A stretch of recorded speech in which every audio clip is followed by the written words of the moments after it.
Good morning everyone. Today we are going to study about syphilis. In this video, we will study about their various stage of disease, their factors that are responsible for causing syphilis, their clinical manifestation, diagnosis and treatment methods, etc. So let's begin. It is basically a sexual transmitted disease or a sexually transmitted infection that is caused by the bacteria known as Spirochete bacterium Treponema pallidum. Next, this disease can be passed to another person through close physical contact. How this disease can transfer from one person to another? It can transfer from one person to another by a close physical contact. Next, the infected person is often unaware of the disease and unknowingly passes it on to his or her sexual partner. Means the infected person is often unaware about their disease and he or she unknowingly pass it on to his or her sexual partner. Next, there are various stages of disease. Stage number 1, it is also known as primary syphilis. It begins with a painless but highly infectious sore on the genitals or sometime around the mouth, and the sores last for 2 to 6 weeks before disappearing. Next, stage 2, this is known as secondary syphilis, and secondary symptoms such as skin rash and sore throat develop, and these symptoms may disappear within a few weeks, after which person may experience a latent phase with no symptoms, which can last for years. Next, stage 3, this is also known as tertiary syphilis. Around 1/3 of people who are not treated for syphilis will develop tertiary syphilis. At this stage, it can cause serious damage to body. Next, their clinical manifestation, or we can say their symptoms.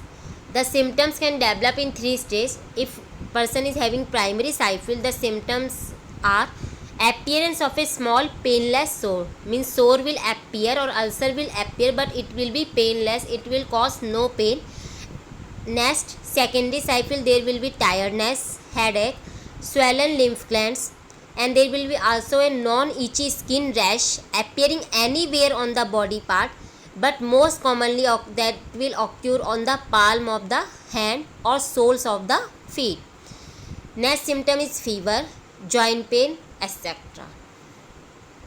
Now, next, if the person is having tertiary syphilis or exposed to tertiary syphilis, the symptoms are vision problems, there may be problem in visuality. Next, numbness. Next, problem controlling muscle movement. Next, dementia means there will be loss of remembering power. People will forget and do not remember anything. Next, their causes. First, syphilis caused by the bacterium Treponema pallidum. Next, how it causes the syphilis. The bacteria Treponema pallidum enter one's body if she or he have any close contact with an infected sore, normally during vaginal, anal or oral sex or by sharing sex toys. Now, their diagnosis method. First is physical examination. What is physical examination? As I have told you in earlier video, by looking physical activity or physical way, we can examine or confirm the disease. In this, we will examine penis, foreskin and urethra in men, and in women we will examine internal of vagina.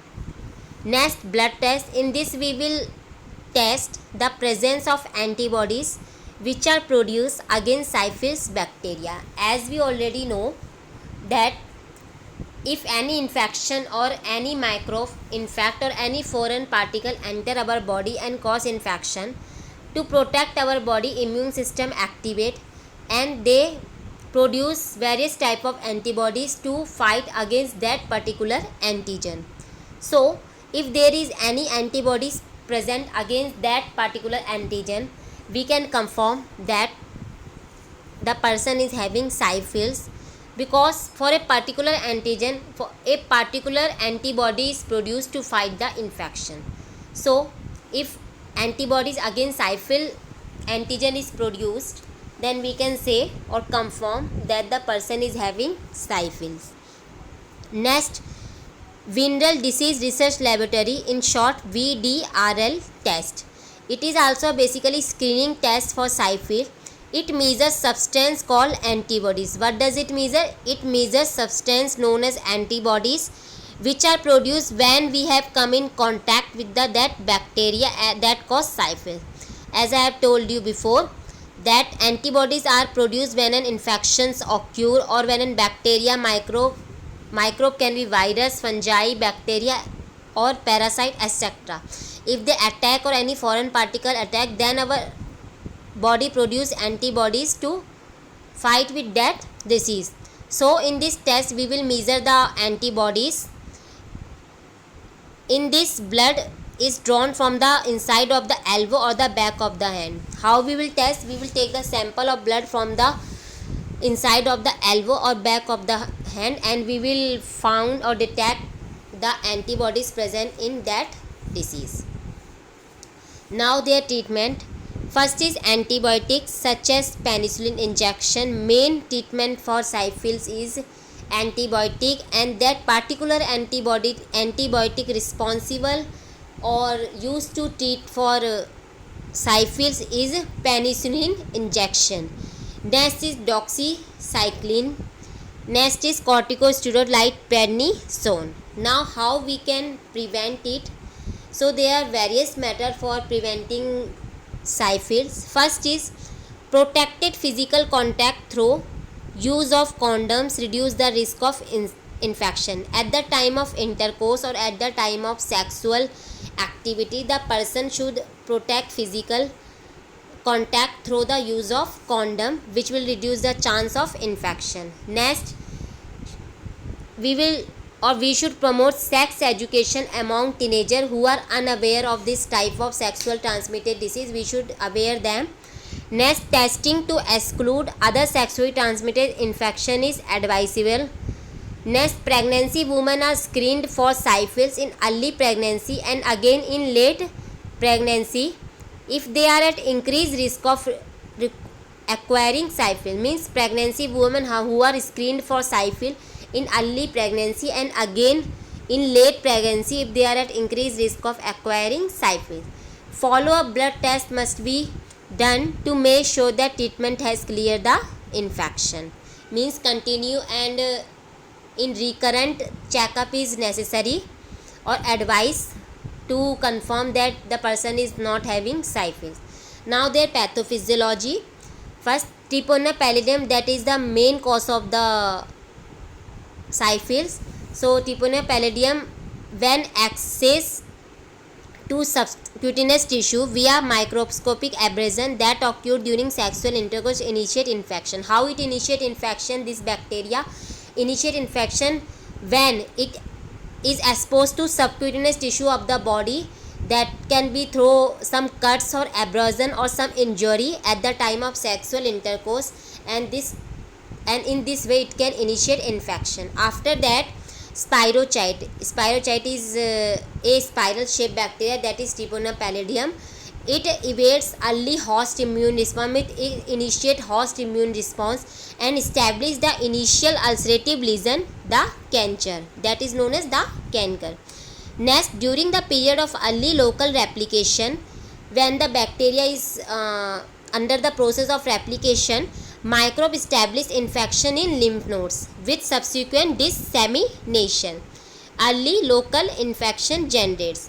After that, Treponema pallidum elicits innate and adaptive cellular immune response in skin and blood. After that, the host immune response begins with activation of T lymphocyte. Then, in some respects, immune response to T pallidum is paradoxical. On one hand, various immune response during early infection appear to be efficacious even in the absence of therapy. Next, despite the apparent immune control, however, widespread dissemination of spirochete occurred at same time, leading to subsequent clinical manifestation of secondary or tertiary syphilis in untreated patients. Means on one hand, various immune response during early infection appear to be efficacious, profitable, even in the absence of therapy. On the other hand, apparent immune control, however, widespread dissemination of spirochetes occurs at the same time, leading to subsequent clinical manifestation of secondary or tertiary syphilis in untreated patients. I hope all you have understand my video. Thank you.